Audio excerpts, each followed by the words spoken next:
Assalamualaikum dan salam hormat. Berita Pagi Sarawak edisi Isnin 22 Mac bersama saya Nasila Talha. Memiliki persamaan keindahan sungai yang terdapat di Vietnam, JT Santaba yang terletak di Kampung Patiambun Limbang amat berpotensi dibangunkan sebagai eko pelancongan terkenal di daerah itu. Justru tarikan semula jadi di JT Santaba seperti sungai, paya bakau, klip-klip dan moyet Belanda harus dimanfaatkan untuk mempromosi kawasan itu kepada pelancong. Menteri Pelancongan Seni dan Budaya Malaysia Motek Datuk Seri Nancy Sukri berkata produk yang ada di JT Santaba memiliki tarikan dan perlu diketengahkan. Kita ada produk yang boleh diketengahkan, cuma diperbaiki lagi. Ini adalah lawatan di mana kita menyaksikan sendiri apa yang propose melalui kelas kerja mereka. Dan bertepatan sekali lah, saya rasa di Limbang ni banyak tempat berpotensi untuk dikategorikan sebagai pelancongan ekoturism. Bagi tujuan itu, katanya Motek akan melihat potensi yang ada untuk membangunkan JT Santaba. Bagi merealisasikan hasrat itu, Datuk Seri Nancy menggalakkan penduduk tempatan terlibat sama dalam eko-pelancongan seperti perniagaan membawa bot untuk pelancong atau jualan kraft tangan. Ujarnya, ia bukan sahaja mempopularkan tempat itu, bahkan memberi peluang kepada penduduk setempat menjana pendapatan. Beliau menyatakan demikian selepas lawatan ke JT Santaba.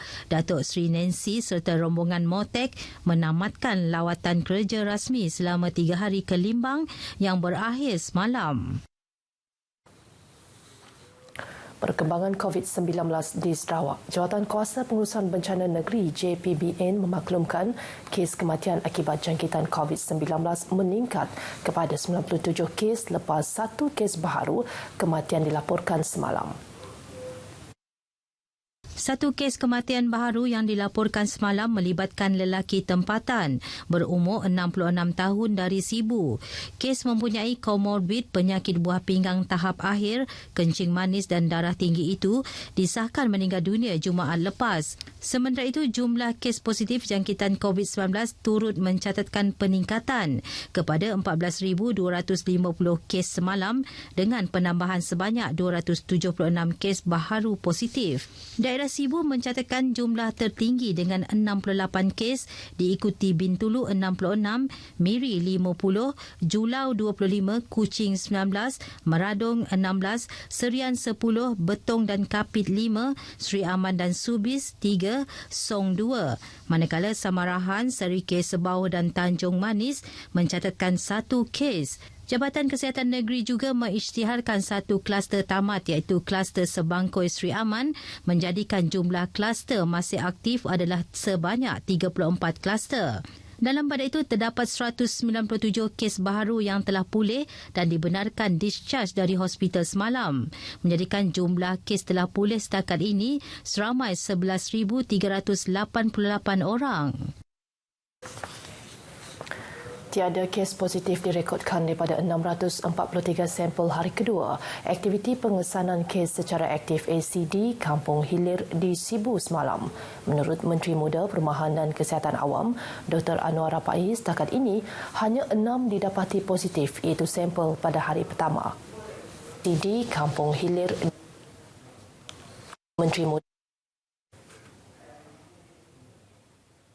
hanya 6 didapati positif iaitu sampel pada hari pertama. Di Kampung Hilir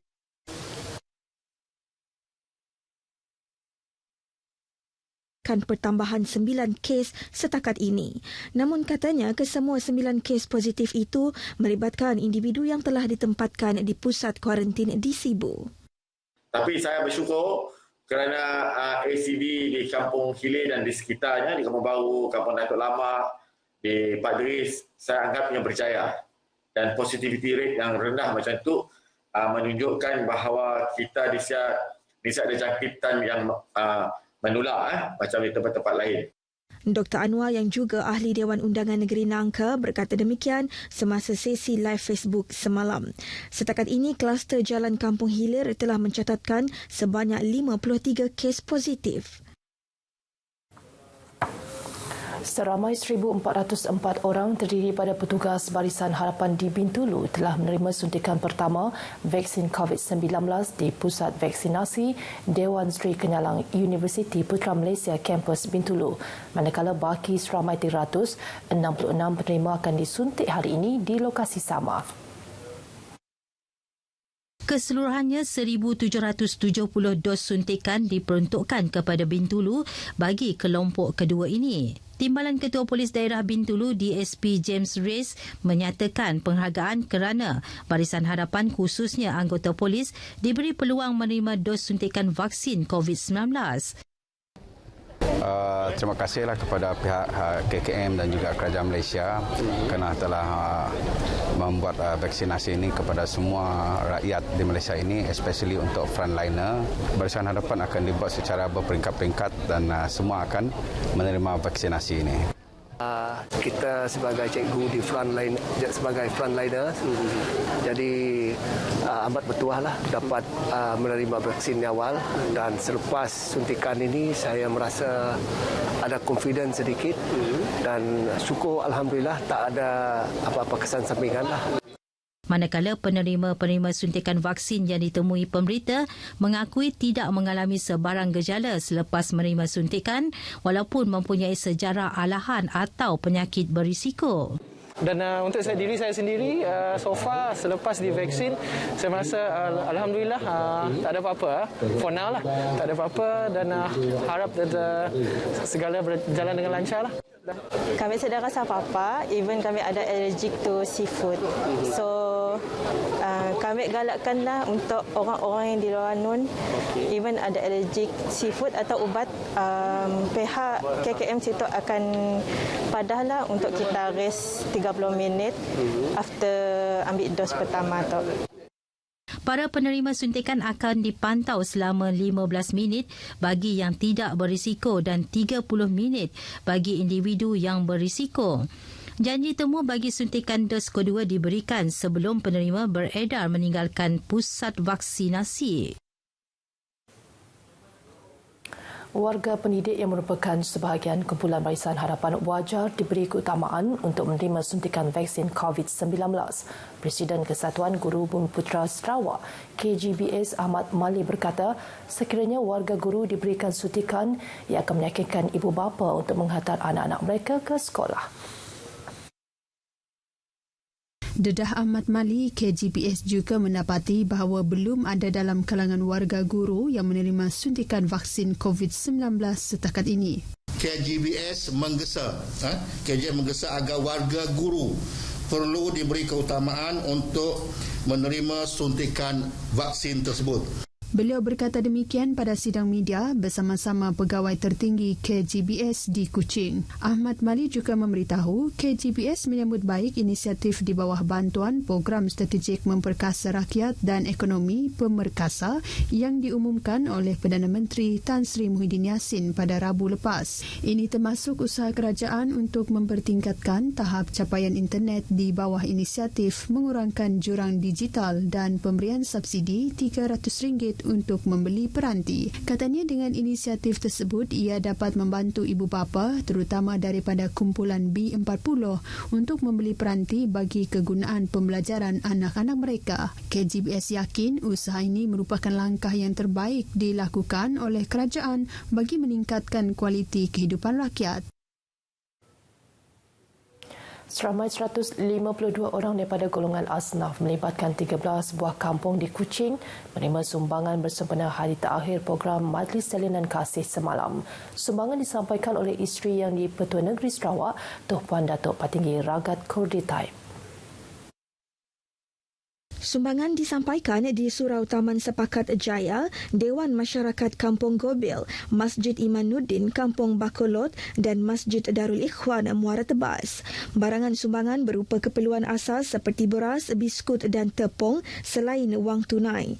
Program ini bagi meringankan beban golongan memerlukan, terutama dalam tempoh negara berdepan pandemik COVID-19.